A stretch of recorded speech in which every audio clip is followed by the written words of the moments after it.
meron tayong i-repair. Bali ang model number niya ay ang brand niya ay Devant.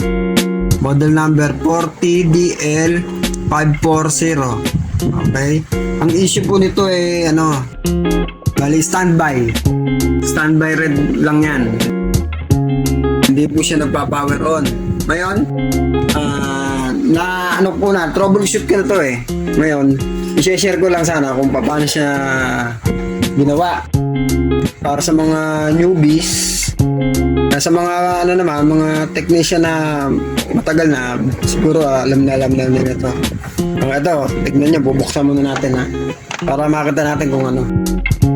Pakita ko lang sa inyo kung paano siya na gagawin yung ganitong trouble.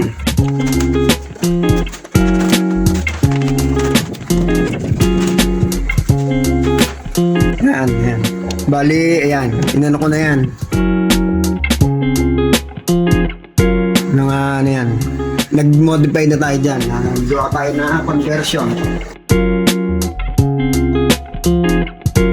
May may mga wire na yan. Ito yung gumamit tayo ng back converter. Ayan, yung tawag dyan, back converter. Tatanggalin natin para makita nyo.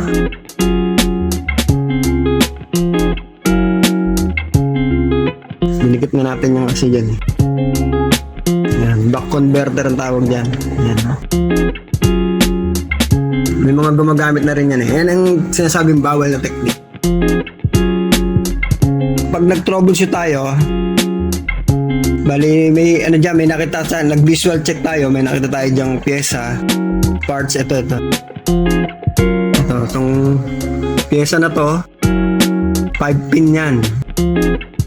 Diyan kumukuha ng supply itong coil na yan. Ngayon, yun ang problema. Wala siyang supply. Ito, 1.2 dapat siya. 1.3. 1.3. Kasi nung nag-voltage check ako, wala siya. Kasi sunog nga to. Ginawa ko, tinanggal ko yung yan. Tapos, papakita ko ngayon sa inyo yung magbo-voltage check tayo para malaman nyo paano bo-voltage check yan. Nag-visual check po tayo. Ayan, may nakita tayo dito na sunog na parts. Bali, 5 pins yan na 1, 2, 3, 4. Tinanggal ko na yan. Kasi sunog na yan eh. Nag-sorted na yan eh. Ngayon, pag tinester mo dito yan, nung wala pa tong conversion natin, wala ka masusukat.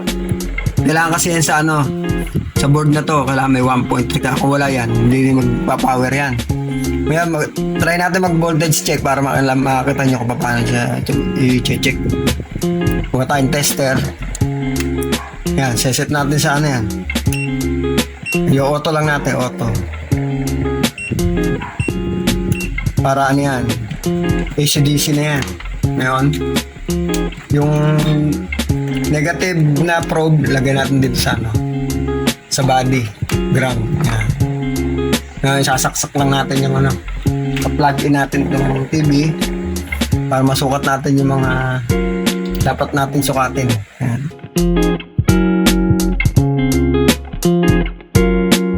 Dito, susundutin natin to. Dapat may 12 volts yan.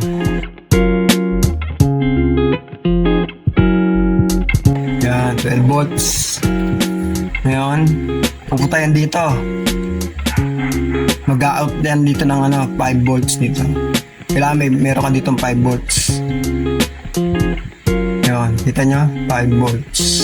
Ngayon, kung di pa tayo naglagay nitong conversion na to, yung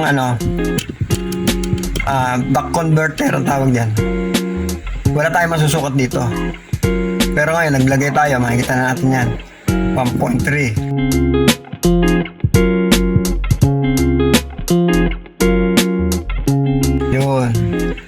Hindi kasi natin matusok ng 1.3 ha. Ito na siya. So ngayon, itatry natin buksan. Kasi ito, makikita nyo to. Yan, wala pa siyang kita nyo yan? Ito, yan. Wala kayong masusukat dyan.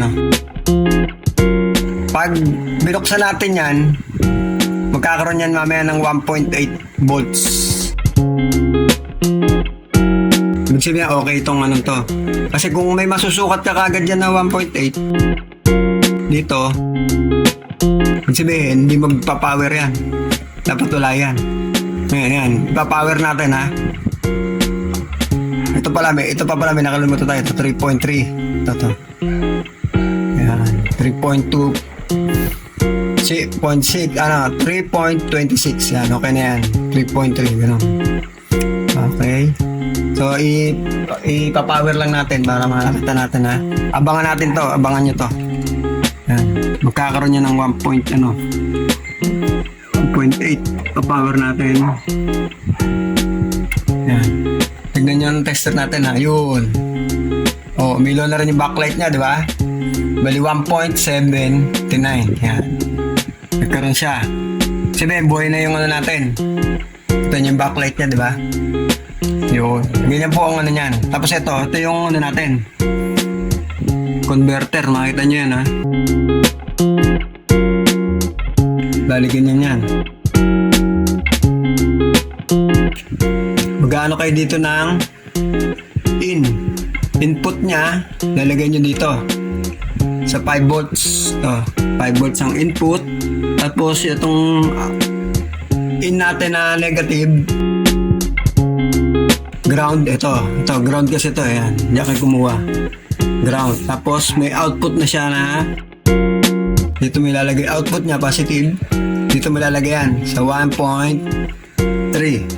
Ngayon, patayin lang muna natin yung ano ha, kasi tuturo ko lang yung ano.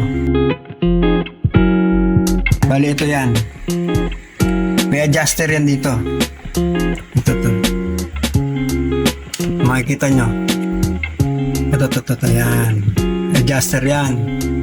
Diyan kayo mag-a-adjust ng ano, gusto nyo voltahe ngayon. Kailangan natin 1.3. So, ito, kung huwag nyo mo ito ikakabit kung mag-adjust kayo. Kasi lagyan nyo yung tester dito. Yung sa out nya, negative tsaka positive. Yun, hanggang makuha nyo yung 1.3 na setting. Tapos yun, pwede nyo na siyang, pag nakuha nyo na yung out nya ng 1.3, pwede nyo siya ilagay dito. So yun. Ngayon, minsan may trouble na kahit makompleto mo yan at pag saksak mo may 1.8 agad, nakita mo may 1.8 na agad yan. Kasi dapat wala yun pag standby. Ngayon, pwedeng dito ang problema niyan. Ito. Itong core nya, MCU.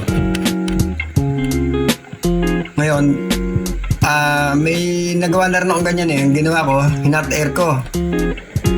Kasi may mga, minsan may cold solder yan May mga paano yan. Kailangan hot air mo yan. Gamit ito. Hot air. Yan, hot air mo yan dyan. Ikot. Pero, wag mo siyang i-steady. Kailangan medyo gagalawin mong gano'n. Kasi masusunog yan. I-steady mo yan. Tapos yung hangin niya, wag masyadong malakas. Tsaka, yan, ito ay hot air natin to. Yan, anong yan, mga paano yan. Kasi minsan, sa katagalan yan, bumibitaw yung mga ano yan Ngayon, kailangan natin i-resolder yan. Ang pag ano yan, hindi pinipirmis yan. Kailangan i-ano mo yan, tatansyahin mo rin. Pag ganyan-ganyan. Iwasan mo tamaan yung maliliit. Pero maglalagay ka siyempre ng flux dyan. Ito, yan. Lalagyan mo ng ano yan, flux to. Flux type, RMA 223. Lalagyan mo siya sa ibabaw. Pero wag mo itong iinitan itong part na to. Paka lang. Hayaan mo siyang, pag tutok mo dyan, mag-ano yung ano mo, magiging fluid na yan. Papuntay mo siya sa ano, sa mga paa niya, tsaka mo siya i-ano ng hot air. Wag mo lang masyado itututok ng maigi. Yan, ganun lang. Ngayon, testingin na natin yung final ano niya. Pa-plug-in pa lang uli para makita natin.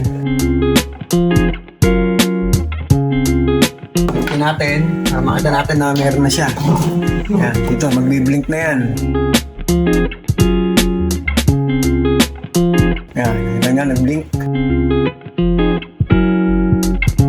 Iangat natin. Yun, debunk na. No signal. Oh, ayan, lumabas na. So, hanggang dito na lang po. At least may na-share tayong idea paano siya gagawin.